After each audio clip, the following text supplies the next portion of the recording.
चंद्रशेखर आज़ाद रावण ने जो पॉइंटेड मूछ रखी है, उसकी मूछ से मनुवाद घबरा गया है और यहाँ द ग्रेट चमार हंट कर रहा है और Manu in the state of utter confusion running इधर एंड तिधर। तो ये सोच रहे हैं कि कहीं चंद्रशेखर आगे जाकर दूसरा कांसीराम न बन जाए।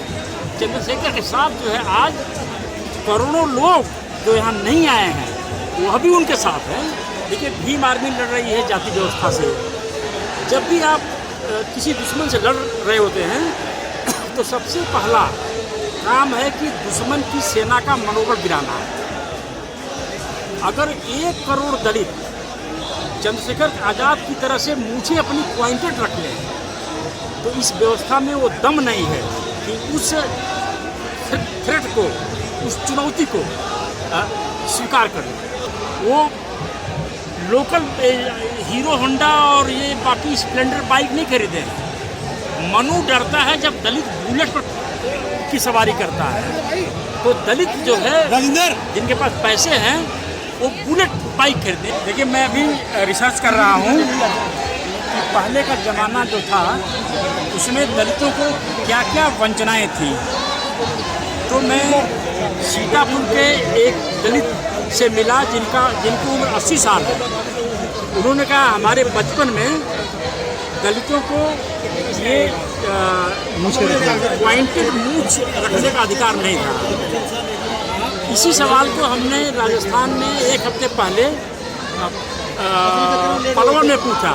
उन्होंने कहा हाँ, राजस्थान के दलितों को भी मूछ रखने का, पॉइंटेड मूछ रखने का अधिकार नहीं था।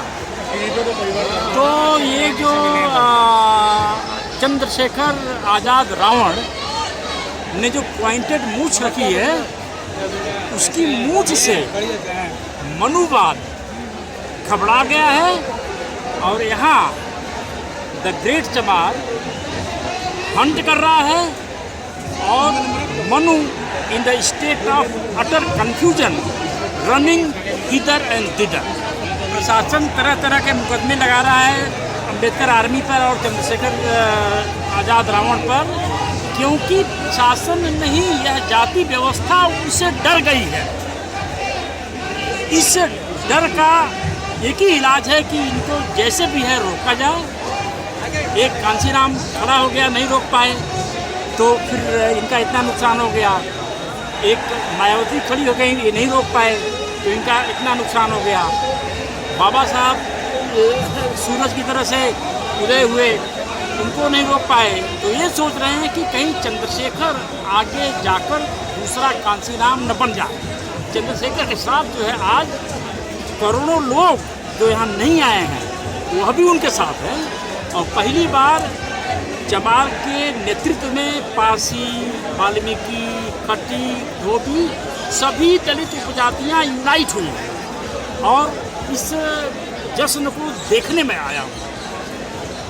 तो अच्छा सर, जो भीम आर्मी के समर्थक हैं, आप उनके लिए अपनी फ्यूचर में क्या डायरेक्शन देना चाहेंगे कि अपना फ्यूचर में वो किस दिशा में जाएं और कैसे समाज में जो जिस तरह की उनको रेजिस्टेंस मिलेगी तो क्योंकि लोग उनको आगे बढ़ने से रोकेंगे तो उसका कैसे सामना किया जाए? देखिए, भीम आर्मी लड़ रही है जाति व्यवस्था से। जब भी आप किसी दुश्मन से लड़ रहे होते हैं तो सबसे पहला काम है कि दुश्मन की सेना का मनोबल गिराना है।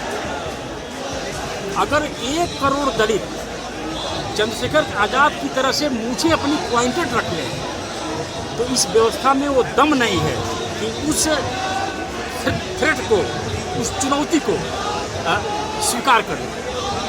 और ये आने वाले 25 साल के भीतर ये चमार को सलाम मारेंगे।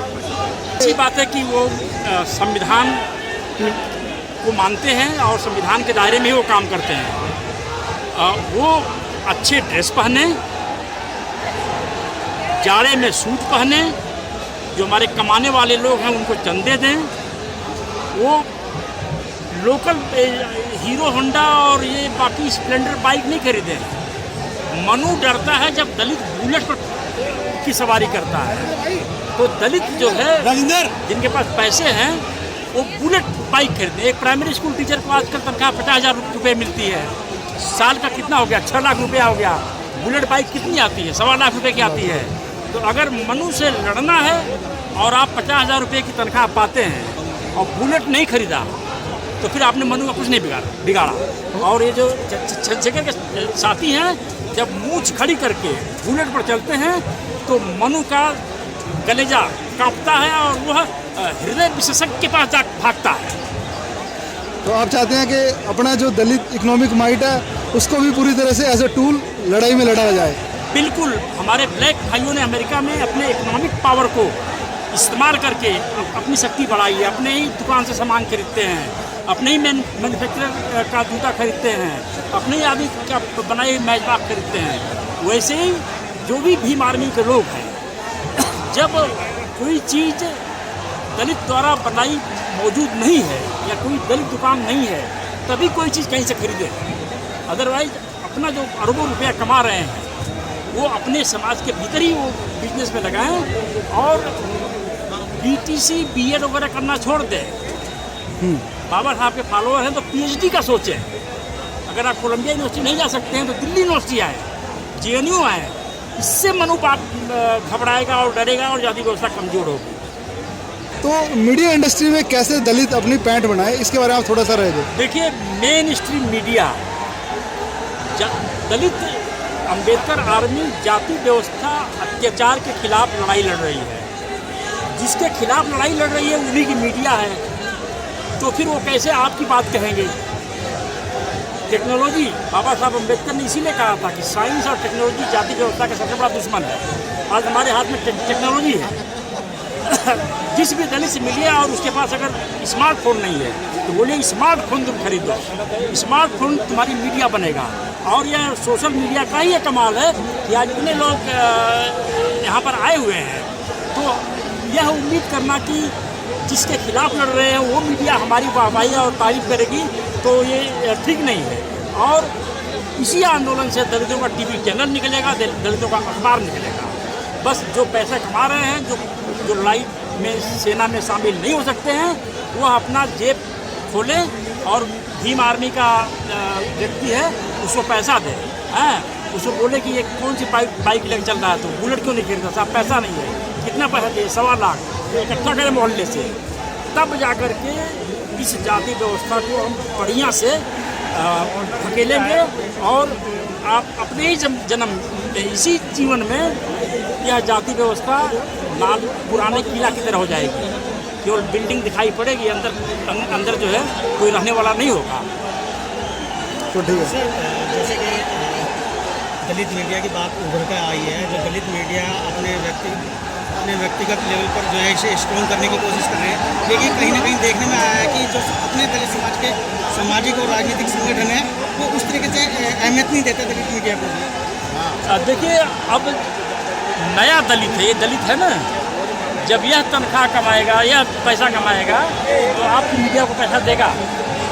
क्योंकि जो दलित समाज के लोग चंदा बहुत दिए हैं, बहुत सारा दुरुपयोग भी हो गया है, तो इसलिए भी थोड़ा लोगों का उत्साह कम हो गया है।